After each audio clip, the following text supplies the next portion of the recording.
Hello, and welcome to Recapping with Delora and Ashley. Please follow us on Instagram, Facebook, and Twitter at Recapping Podcast. Also, rate, review, and subscribe to our show on your favorite podcast platform. We're on all the things. We want to hear your thoughts on the movies and shows we review. Leave us a comment on Apple Podcasts or our YouTube channel, and we will read them during the show. Or reach out to us on social media. We love talking all things entertainment and pop culture with you. Thank you guys so much for listening. Thank you. What's up, Delora? Hey, Ashley. We are, at least on paper, officially at 400 episodes per my count. If you can freaking believe it. Yes, because we do epic shit. Well, there you go. There you go. My mom, I told her, she was like, and I've listened to all 400. I cannot believe I've listened to that many episodes. Your mother, because I can guarantee you, I do not have the same on my side. I'm sure they are great supporters. Yeah, plenty that have been riding with us. I mean, again, we talk about this in multiple episodes. Those first few episodes were long, baby. They were long, for the OGs, we appreciate you. I love them so much. We had such great energy. I hope y'all feel we still have great energy after 5 years on these mics. Yes. I think what makes our podcast special is the fact that we have great chemistry, you know what I mean? And we have great conversations, and I'm always happy to see your point of view on things. And, I'm glad that we have this. I'm so glad that we have people who support us. Absolutely. So grateful. Every single week, like even when I'm tired, and some weeks I know you be tired and we be like, okay, we gonna do it. And we get life from being able to do this, even when you're tired, because it's creativity. It's an opportunity to talk to all of our lovely listeners. Hello, Recap Nation. And talk about some ish. Yeah. Well, honestly, when I'm tired, I go Black Mama mode. Like, I remember Kobe's like, you do it when you're sick. You do it when it's the middle of the night.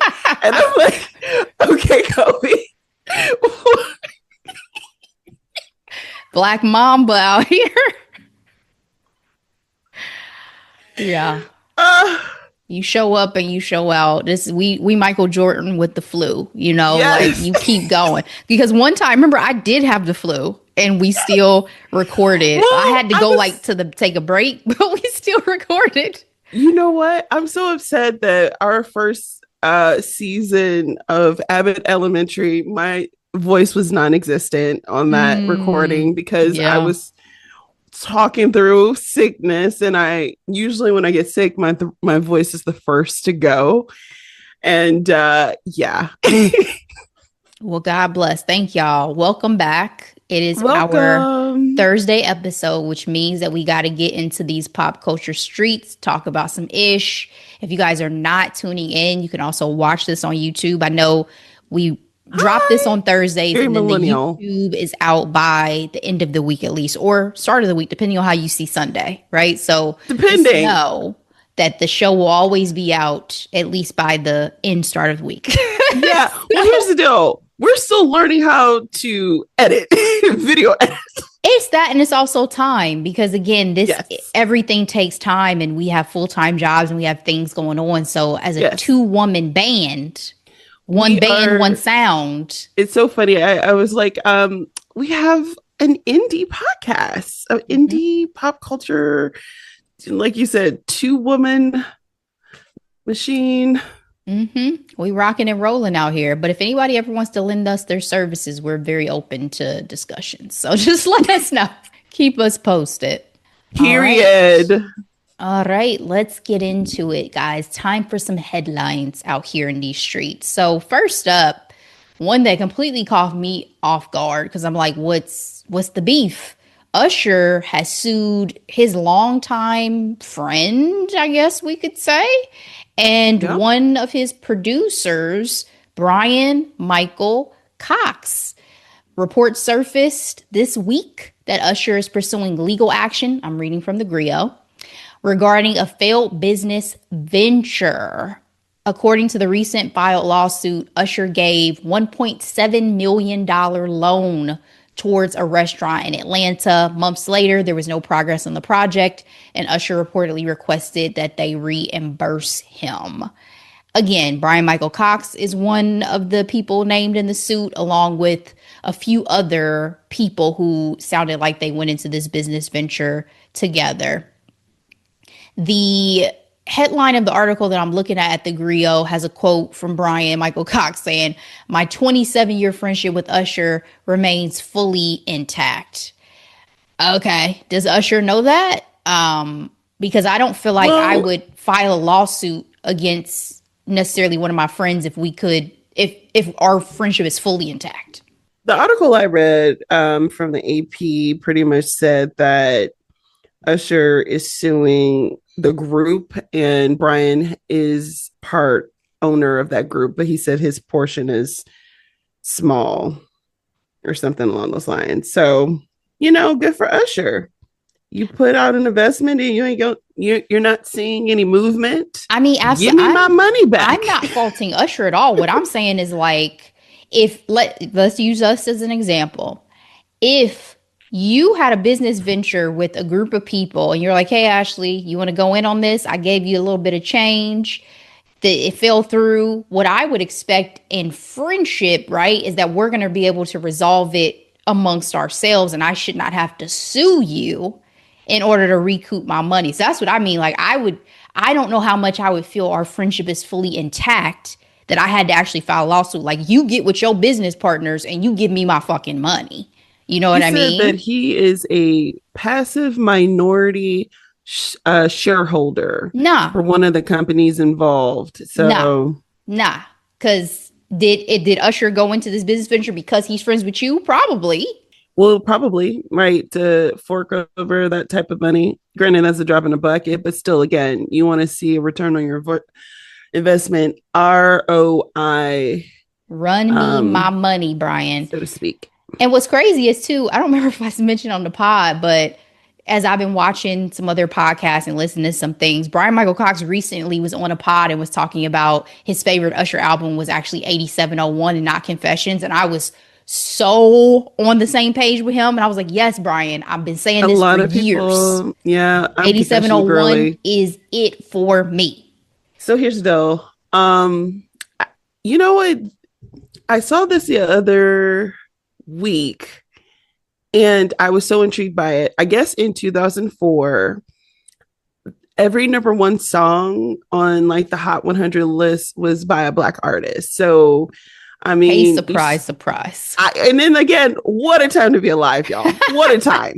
The good old days. And it was like, that's when CC came out, with Goodies.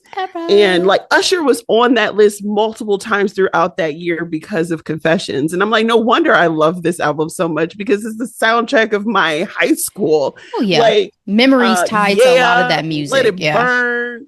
So I say all that to say, I have an emotional attachment to Usher Confessions. So, and it was also very significant because this solidified Usher's stardom.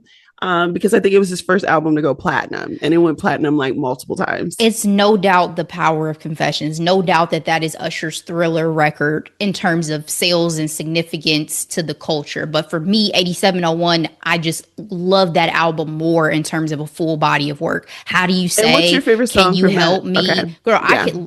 We could go. It depends on the day and the mood. Like, I love that album down, and so it's in memories. Like, I remember being on the bus. I remember different things that tie me to 8701 summer, like a program I was in. Like, it was a vibe. We don't have to continue to go down this rabbit hole. Usher, we love you. So I hope you get your money, boo. I hope you get your money. I meant to ask you really quick. Going to Bezos' wedding, but other than that, we do love him. Yeah, I meant to ask you real quick. Our stars be making these mistakes though. Like, again, this generation is weak. I I want to ask you real quick though, and this just is an aside because you talked about Ciara. I've been seeing videos recently, like, I don't know if it's like the anniversary of Scream with Janet and Michael, but I've been seeing videos of like, you know, again, how much they ate that choreo, all this stuff, and how people are like, we only got one song. The only modern equivalent to that would be like Ciara and Chris Brown. Would you want to see them recreate Scream video? I don't need it. I mean, I think it'll be fun to see it, but I don't need it. And honestly, it doesn't even have to be CeCe. It could be Tiana Taylor. It could be like, you know, I love Tiana Taylor, but Ciara is my favorite female dancer right now of this generation. Oh, is she? Yes. Okay. Yes, she is. I love Tiana down. Her choreography and dance is always a lot of fun. But when it comes to I love CeCe too. I'm very indifferent. I don't have a strong opinion on it. What I will say is this though. What sibling duo do you need a song for? Because of course I'm going to say Beyonce and Solange. Like, yes, I know technically they're different. Solange has definitely gone the artistic route, writing for freaking ballets and museums or what have you. But I want them to do a song together and a video, please. Thank you. You know, I've never even thought about that. Like, what siblings would I want outside of the ones who already do things together? Would I just hope for? But that's a good pairing. I mean, I will say, I think Beyonce would be thrilled to do it. I think Solange would be the one who's like, I'm cool. You know, like, I've carved my own lane. I do my own thing. I love you down. You are my sister, but you got Destiny's Child. You got your own thing. Because I do think there's a lot to be said for Solange's influence on Beyonce that people aren't always super aware of. Songwriter, choreographer, directing, videos. Cultural influences too. Like, yes. So I think it would be awesome. I just don't know if it's going to happen. But I will say I would love to see Ciara and Chris Brown recreate Scream. Like, I know they've done videos before and done choreography together, but that choreo for Scream is hard. So I actually would love to see it. Yeah. Anyway, let's move on. We had the Governor's Awards that just happened. You know what's in my head, right? What? It was just on the radio as I was coming home. I'm like, this song is like, is this the song of 2025? Because it goes forward to this day and you never get tired of it, which is shocking. You better hit that choreo. So the Governor's Awards just happened, and I think the biggest thing outside of some of the red carpet looks, which I did think some folks looked very, very good on that red carpet. Amazing. Yes. This Debbie Allen, Tom Cruise moment. Ooh. First of all, I didn't know they were friends. I mean, it doesn't surprise me, but he called her queen. Okay. Like, I have such conflicted feelings about Tom Cruise. He is the king of Scientology, and yet he seems so cool. So it's so funny that you say that, because while I was watching his speech, two things can be true at the same time. He was soaking up that standing ovation like nothing I've ever seen in my entire life. He was pretty much like the stop hand, but also give it to me at the same time. It was giving that for me, that energy. Tom Cruise is the movie. His speech was, of course. But his speech was so generous and so beautiful. When Sir busted out Debbie Allen's mom's quote from her poem, "To be brave, be beautiful, be free," by Vivian Ayers, I was like, oh, he didn't come to play. Like, that was gorgeous. But then at the same time, he's asking all these Hollywood heads to stand up. Like, if I've worked with you, stand up. I'm not gonna give everybody's names because I don't want to miss it. It's the audacity for me. So it's like, this is still the same man that Katie Holmes had to escape from. You know what I mean? And Nicole. He does not speak to his non-Scientology child. Yes. He only speaks to the two who are still in that world. Honestly, and in that life. The rumor was they had to agree not to influence their child in any type of religious way, because, you know, if she's not going to do Scientology, she's not going to do anything else type of deal. So it's a very interesting dichotomy, if you will. Life seems to be full of them. Because I have a soft spot in my heart for Tom. Like, I do think Tom is still is a movie star in my eyes. And he's so likable and has such good stories told about him and the way he treats people and all these things. And it's like, I'm sure some of that is influenced by the principles, the principles of whatever Scientology is ultimately supposed to be. But to do that and then also tolerate all the shenanigans and the separation of families and the abuse and all this stuff, like, I just can't. It's can't process it. Yes. Allegedly. Anyway. Okay. He might. I know. Going clear. He might be a narcissist. You know what I mean? But I don't know. He seems to have genuine emotion. Maybe that's where the acting comes in. I don't know. He is honestly, the movies, so I don't know either. I would love to meet him after his speech. I was like, ooh, that was beautiful. But then it's that back and forth, Ashley. I don't know what to tell you.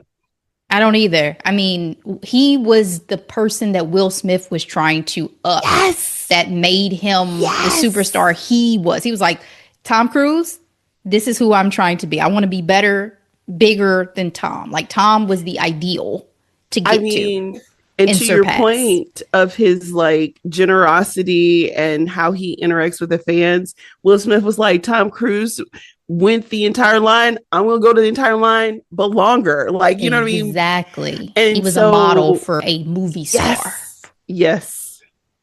I'm having a lot of interruption in my video, guys. So apologies when you watch this, that there will be a little bit of a friction in the video, but we'll keep rocking and rolling. Congratulations to Debbie. Debbie was so emotional as well to finally get this type of recognition. Again, I slept beautiful. On her as a child. So as an adult, all hail my girl, Debbie Allen. This is Debbie Allen fan club podcast over here. Cause like the fact that she out here got her own Barbie, you know, we honestly were just talking about her. I can't wait for her documentary to come out. In some ways, they kind of touch upon it on her the dance documentary on Netflix, produced by Shonda Rhimes.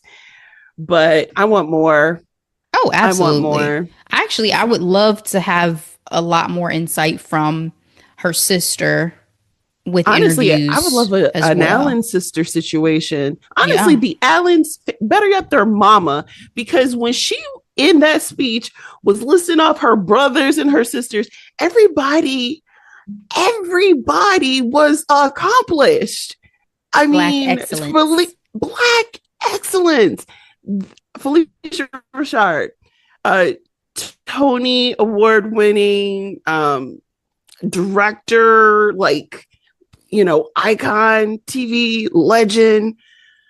She has a brother who's a jazz musician. And then the other brother who didn't go into the arts is like the president of a bank. Like, I want to know, what did Vivian feed her children? Like, I need to know these things. Okay.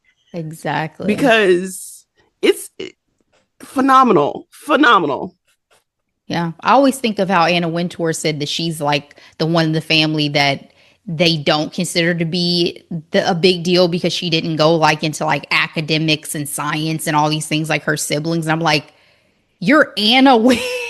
Your drive, your discipline alone. Anna Wintour. Who cares if it went into fashion? Like, you are an icon in the industry that you're in. So yeah, it's amazing to me for sure. So congratulations to those people's parents and to them for all of their success. But Debbie had me cracking up talking about me and Oscar. We gonna go. I feel like we married now. Yeah, I didn't realize she choreographed the Oscars 7 times. Yes! That's amazing. Yes, she has amazing. A long lasting relationship with Oscar. Again, she has done so much behind the scenes. I feel like we don't even fully understand the breadth. Yeah. And maybe that's where she met Tom, because they seem like best friends.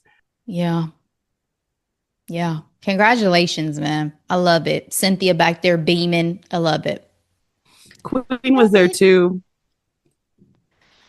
All right, Delora, let's move on to Miss Tori Kelly, one of my ultimate faves vocally. She has given birth to her first child, a baby boy, with her husband, Andre. 11/11/25 was the official delivery date. And her son's name is Zayden Michael Murillo.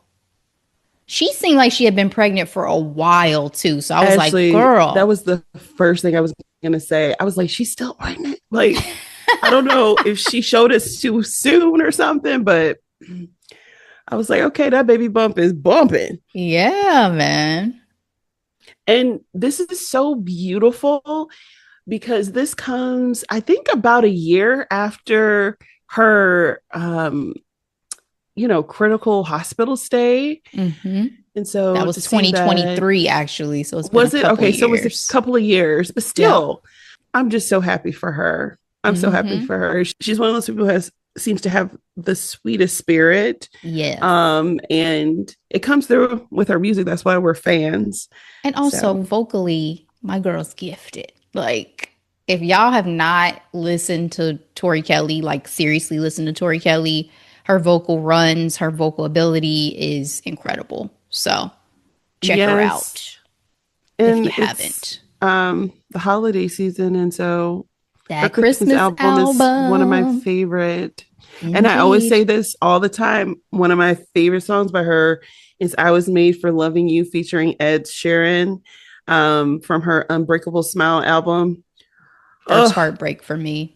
That so song beautiful. Goes acoustic version, especially if she performed it on the rooftop. Her version of Joyful Joyful on the Christmas album is a winner, baby. The whole album is great though. And to your point, it is time to start listening to Christmas music. I'm so excited. Oh my God, it's going to be great. We JoJo has a great one last year or last year. You did week. Or you didn't? You did? Got it. Yeah. We're going out of town though. So in a way, this year has been going, I'm like, we need the lights, Yeah. A little joy. It's a little bit of joy. A little joy in the world. Absolutely. Girl. All right. Well, last but not least in headlines, Chadwick Boseman is being honored with a star on the Hollywood Walk of Fame posthumously. He will be receiving it on November 20th, which will be the day that this episode drops for everybody listening.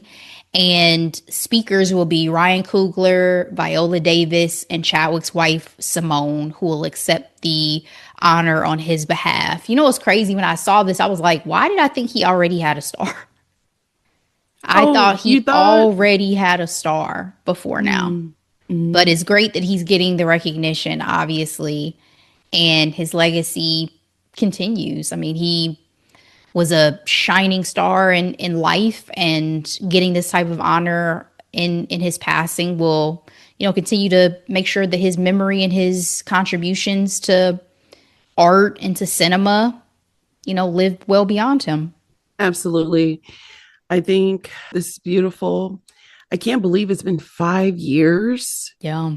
So heartbreaking. His legacy is just, it's phenomenal, especially when you know and you realize how much of his pivotal and long-lasting work happened while he was actively fighting for his life. Yep. Again, talk about putting in the work for real. Like, so inspiring. Yep. Agreed. It makes me sad. I can't talk anymore. Okay. Well, congratulations to his loved ones again for this level of recognition is beautiful. So let's move on to our hot topics today. Let's start with these Epstein files, because this has been ridiculous sideshow theatrics for going on a week and a half at this point. And we didn't even talk about the big to-do. We haven't talked about anything on Wax about this. So the first thing that really caught my timeline and my friend group and my chats was Bubba and yes, ma'am, the sexual liaisons between Trump and Bubba. And is this Bill Clinton? Did this happen? Why did this happen? And why was Jeffrey talking about it over email? So to his brother. So and why does Putin have pictures? What's really good with this situation in your mind? Is this legit, or is this just like, this is fun, this is funny, let's run with it? Trump absolutely did that shit. Like, I am completely convinced. Now, whether or not it's Bill Clinton remains to be seen, but the fact that it could be also tracks. You know what I mean? Brother's claiming it's not, but what you think? You think I'm just going to believe your word? Do you know what the alternative is? What? You don't know? No. What's the alternative people are saying? I'm not going to say it on the mic. A horse. What? Okay. Epstein's girlfriend apparently had a horse named Bubba. Okay. Well, that would be more disturbing, obviously. Correct. But I high key hope it's true. Allegedly. Not the horse thing, but I high key hope that he was getting down honestly, with Bill. The way everybody replayed 2016 debates. Yeah. The way he was looking at Hillary. You know, I said I think I was talking to my dental hygienist because we went, what's up, Laura? Girl, we had some conversations during my cleaning. Having conversations with everyone. I do, but me and my dental hygienist, we go back. She has been my dental hygienist for a very, very long time, since I was a pup. And so, like, we hug, you know, it's a whole thing. So she and I talked about this, and I was like, you know, Bill Clinton finds new ways to embarrass Hillary on a daily basis. In every decade. Because sir, how is it? Why wasn't he able to keep it in the pants? Like, what? Even the video, and y'all tell me if it's real or AI, of him tapping that man's private parts like that.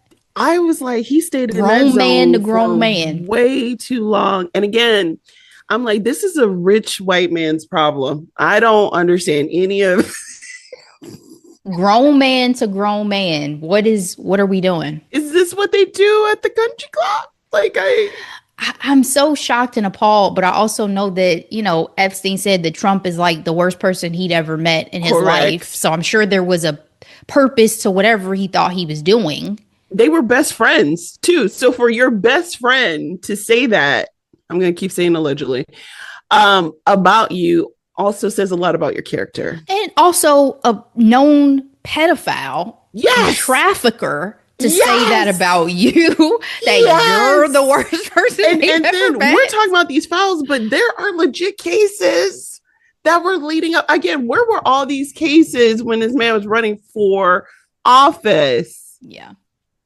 So what do you think now about the fact that as of, you know, hour or two ago, the bill has been signed and the Justice Department is going to allegedly publicly release all of its Epstein files finally? I feel like they tampered it or something. I have no faith in whatever is going to be actually released. None. Because I thought this was going to be the thing, right? To finally push this man out. But that's all I got, Ashley. I don't... I absolutely think they've been tampered with, because in my mind, there's no way otherwise that he would have ever let anything incriminating about him really slip out in these streets. So, you know, even though he's already a convicted felon. Yeah. Correct. Yeah. I mean, if it's sexually salacious, he'll be fine. But if it's anything like truly incriminating that could send him to prison, he's going to have done his due diligence to get rid of all of that. So we'll see, though. Good luck to all the journalists who, again, are going to do a mad dash to figure all this out and use AI tools to summarize and do whatever they need to do.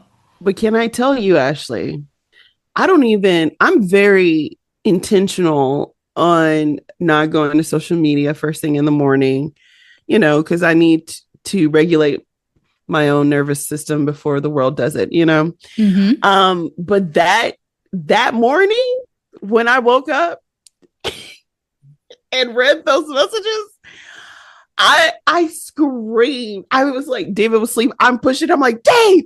It's like, girl, what the email is wrong with you? Dave's probably like, you woke me up out of my good sleep. I was like, Baba! Bro. I first I didn't think that the emails were real. I was like, this can't be legitimate. Like they were low risk. Yeah, like who doctored this? And I also said to my dental hygienist, guys, bear with me.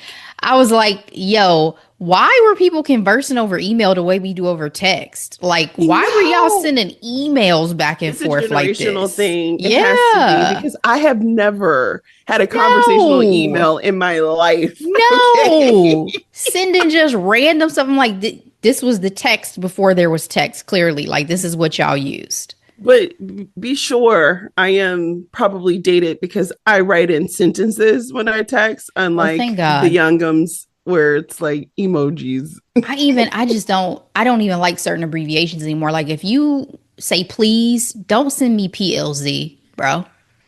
Like, don't do it. You're gonna straight piss me off. Like, it's like 2 more letters, 3 more letters. Like, just go ahead. WYD, Ashley. One of my coworkers sent me what did she send me? Something yesterday, and I was like, what does this mean? She sent it over Slack, and I was like, girl, you can't send me stuff like I don't know what this means. First of all, it was a colleague for me who's actually older than me, but his kids are like high school, college. But he sent me TYD. I was like, TYD. And it was like, thank you, Delora. That was straight pissed me off. I'm a very much a best girly. That one, let's start there. But when I say thank you, I make sure to do a capital T for my thank and a capital Y for my you. I'm very like weird and intentional in that way. Like, and if I have a relationship with you, I'll do an exclamation point. Yeah. I mean, but yeah. It's a different time, but we'll push through. So let's move on. Met Gala 2026. Originally was so excited, had a theme, costume, art, whatever that means. Yep. We'll see. Always exciting. First Monday in May. And then I found out that Jeff Bezos is the primary sponsor of the event for 2026. So you can't forget, and Lauren. That's not her money. I don't know. She doesn't get named. She is spending his money. Sure. That's between him and her. But you're not on the checks now. Whatever. They're married now. You're not on the checks. Until you're Mackenzie and you have your own, that's that man's money. Shout out to Mackenzie. Okay. Yeah. She has been consistent with her pledge of, bequeathing her money to HBCUs. Yeah. So bottom line, Delora, are you watching the Met Gala next year? Are you supporting the Met Gala next year? Are you excited for the Met Gala next year? So when I saw the announcement, I was extremely excited. I even put it in our stories because, we love a theme. This year's theme was so much fun. Again, so appreciative that they took the time to acknowledge Black culture, Black American culture. I'm so glad that was this year and not next year. Yeah, of course. But when I found out they were behind it's giving the Capitol a la Hunger Games. You know what I mean? So presidents no, especially because you are willing to, again, full circle, support a known felon for tax breaks. Where's your moral compass? Like, I don't know. This is where it's just like, where do you stand your ground and when do you play nice, right? Like, I feel like in this country, our culture is, money over everything. So you are going to schmooze and rub elbows with any and everybody you have to. But when do we call a thing a thing? Yep.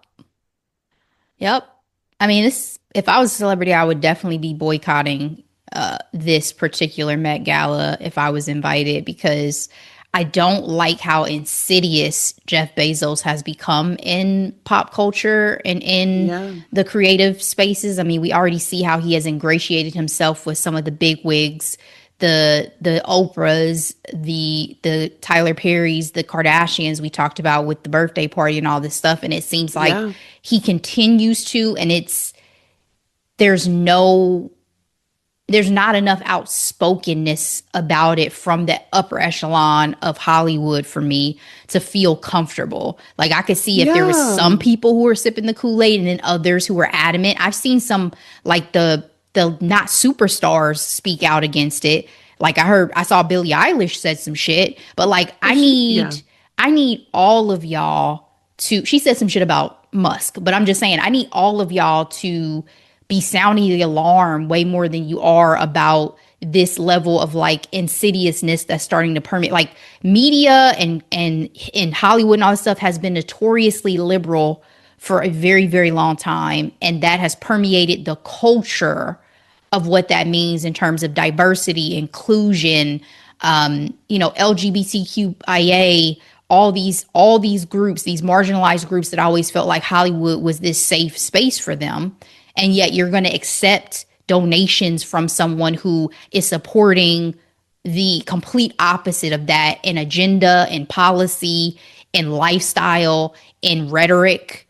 Like, that is an oxymoron. And I just don't know how anybody, especially Anna Wintour and some of these people in these creative spaces, can just go along with this shit for the sake of a buck. Like, there's other money out here. You do not need Jeff Bezos's money. They are trying to buy their way through culture, because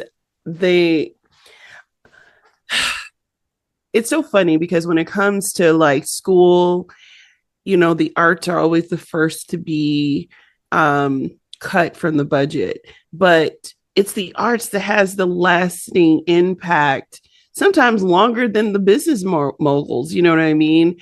But I think that's why shows like The Gilded Age is very interesting, because we're going through that cycle again where there's like just a bunch of really wealthy people, and the reason why their names still exist is because they started investing in culture, like the Carnegie Halls and the Rockefeller Centers, and that's what it's giving. So I'm like, it's not like he can put a flag on Mars right now, so he's going to put his stamp on the Met.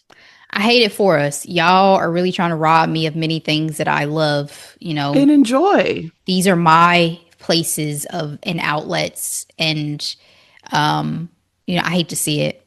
I hate to see it for all of us. So I will not be supporting the Met Gala 2026, and we'll see how things continue to go and what else I may have to drop. I've said before, there's a lot of things that I've had to give up over these last several years, entertainment wise, that I didn't want to have to. But I'll continue to do it if y'all keep fucking around like this.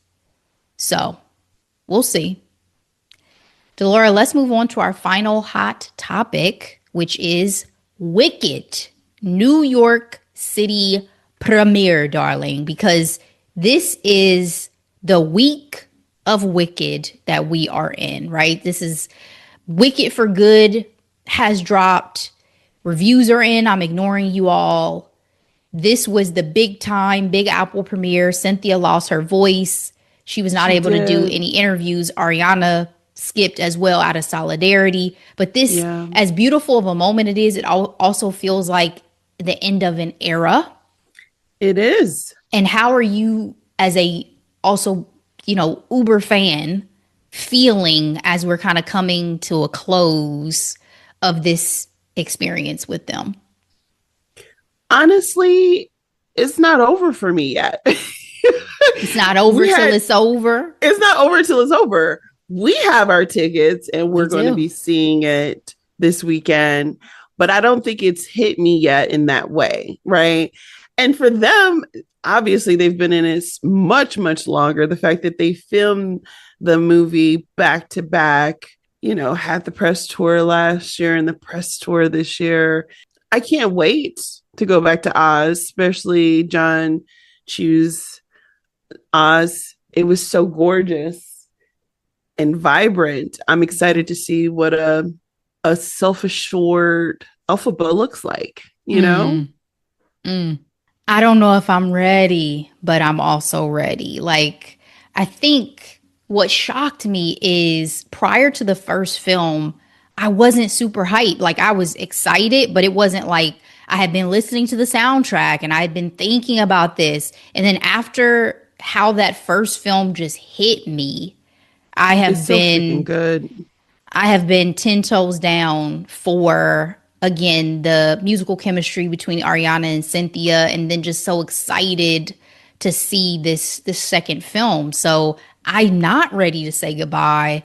I also was thinking during the press tour, like, as annoying as people felt that Ariana and Cynthia were together in interviews like that, they were also very sweet, very wholesome. And I was thinking, like, man, I bet, like, it's going to be hard for them to part ways and not be together and spend as much time together as they have been. So, like, I was kind of sad for that too, just like for their friendship. And, you know, it's Hollywood, so they'll run into each other and I'm sure they'll stay close, but it's different when you're with someone 24/7 the way that they have been with the promotion. So I am kind of sad, but also, again, very excited and looking forward to going to see the film. I was contemplating going to the movies on Friday to see something else with one of my friends, and I said absolutely not, because if I go to the theater and I overhear someone talking about Wicked, I'm gonna be so upset. And, like, you can't control the conversations people have at the movie theater. So I said I will not do that. I will stay away until Saturday morning when we go see this movie. That's so funny. I also feel like we have award season. Like, maybe that's why I also don't feel like it's over yet. That's true. That's true. Very true. Once Oscar happened, then we can probably talk about it. But they've been nominated for Grammys, and they'll probably be nominated for Golden Globes and SAGs and all that. So, because they are going to get nominated, whether or not they're going to win, I don't know. The competition is slowly making itself clear, because we're in that season where they're trying to pick the faves. You have the Vanity Fair article with all the boys. Ariana an Oscar, and y'all don't give Cynthia an Oscar. Listen, they would try it. Have a meltdown. So here's the deal. So meltdown. My deal is, would Ariana be considered supporting or lead though for good? Because I feel like she has a bigger role. I thought she was being put up for supporting. Yeah, well, she was before, because she was already nominated. But for this one, she was being positioned. Yeah. Okay, good. Yeah, and that's usually the route. Because that's what Catherine Zeta did, and that's how she got her Oscar. What I was gonna say is, who would you pick though? Because in my mind, Wumi and Haley are up there, should be nominated for Best Supporting. Because I hope Sinners have a bloody good time at the award season this year. You know what I mean? Absolutely. Who would you pick between those three ladies? But I guess we haven't seen For Good yet, but yeah, it's going to be amazing. Yeah. I mean, I root for everybody Black, so I'm not going to be able to give it to Ari. Sorry. Love you down, but it ain't personal. What she say? Your body still remember me. Yeah. But Ariana Grande does deserve awards. Let me be very, very clear. Her performance as Glinda is one for the books. I had the pleasure, and it's going to be a hidden gem next week, just so I can talk about it a little bit more. I had the pleasure of going to see the Wiz stage musical over the weekend. And, Black people, I love y'all. Like, they do a talk back, or not even talk back. They do a thing before the show where they talk about the history. I didn't know Luther Vandross was credited as one of the composers of some of the songs for The Wiz. Real history between Stephanie Mills not losing out the role to Diana Ross, and some of these things that I had heard over the years, but I didn't have full context for. So the tea is that, Diana Ross was 34, 35. So she went to Barry and was like, yo, I need to play this role. And Barry was like, no, you're too old. So, and we already got Steph. We're taking her from stage. She's going to be in the movie. She went around Berry Gordy to, I think, Universal or wherever it was. And she said, yo, I am going to be Dorothy. Okay. And this is why people used to say they didn't like her back in the day. I mean, you can't knock, made up mind. Yeah, you can't knock shit. You can't knock her for advocating for herself, but was she too old to play Dorothy? Yeah. I mean, we still see that today with these grown-ass people playing teenagers. Listen, you know it's bad when Whitney was like, I had the rights to Cinderella, but I just had, Bobby Christina, and I was not about to play Cinderella. I was too old. She even said, I didn't want to do a Diana Ross. I'm not delusional. I'm not Delulu. I know what I'm going to look like on screen. Diana Ross had 5 children singing Get On Down the Road. When I think of home, I think of a place. And let me tell you, one thing that always just strikes me when I go see a stage performance is, y'all, people who perform on stage, they can't just sing. They can sing. Absolutely. Absolutely. Night after night. Baby, that cast. Scarecrow was the MVP. That's for sure. That actor who plays the Scarecrow for the musical, phenomenal. But overall, in totality, it's like, God damn, y'all can sing. You know what I mean? And it was beautiful. But I will say this about Wicked for Good.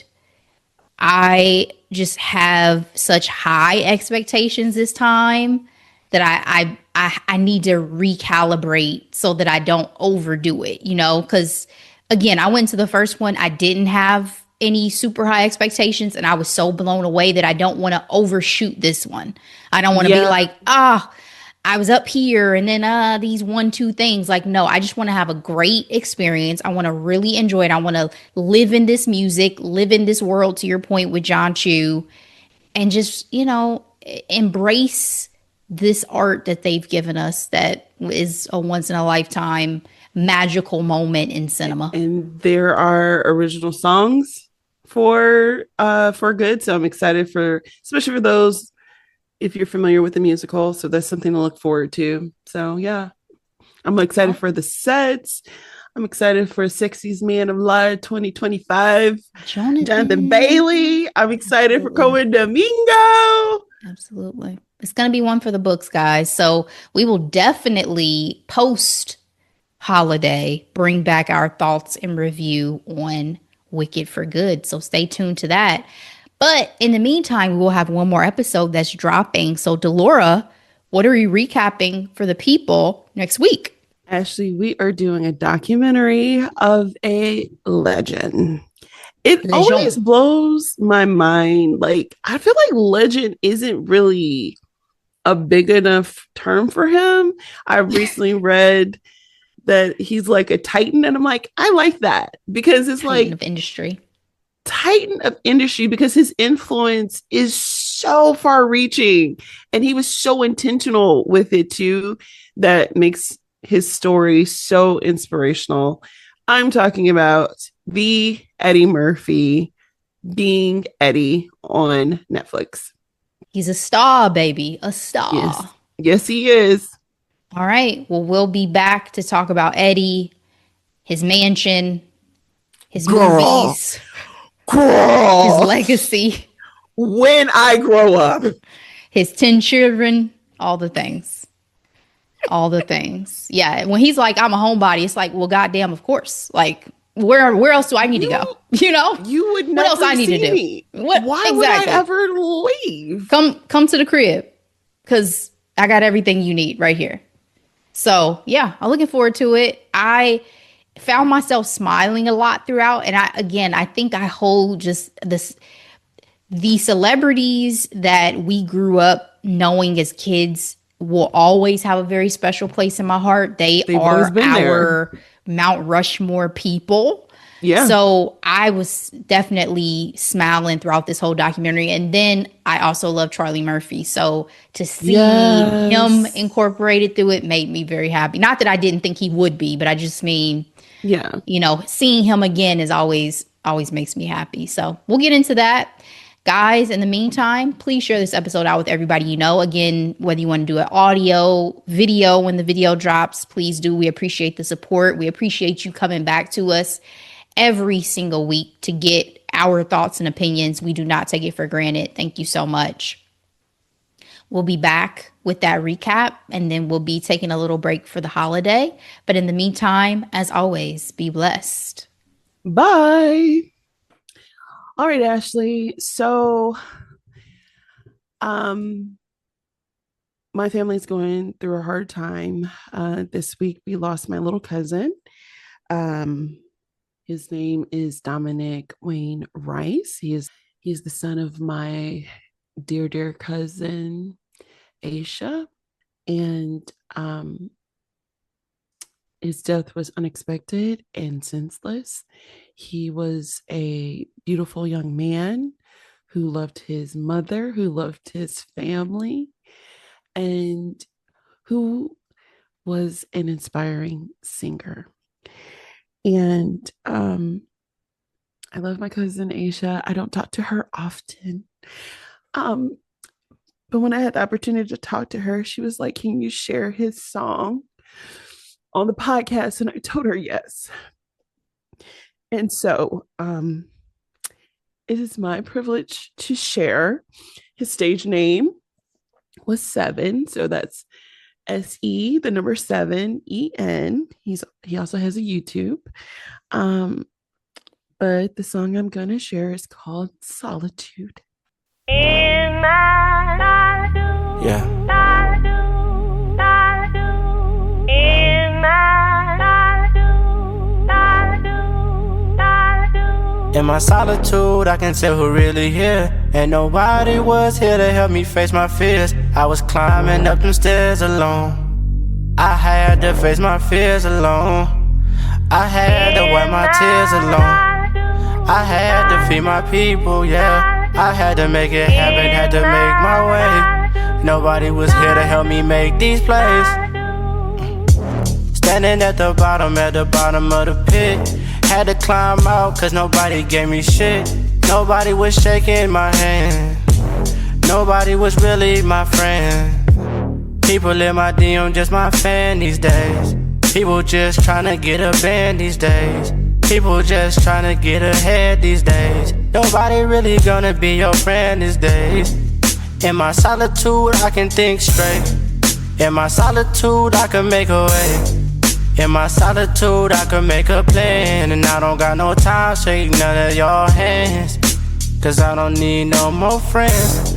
Only thing I really need is these bands. The only thing I'm working for is these fans. The only thing I'm working for is these grants. I'm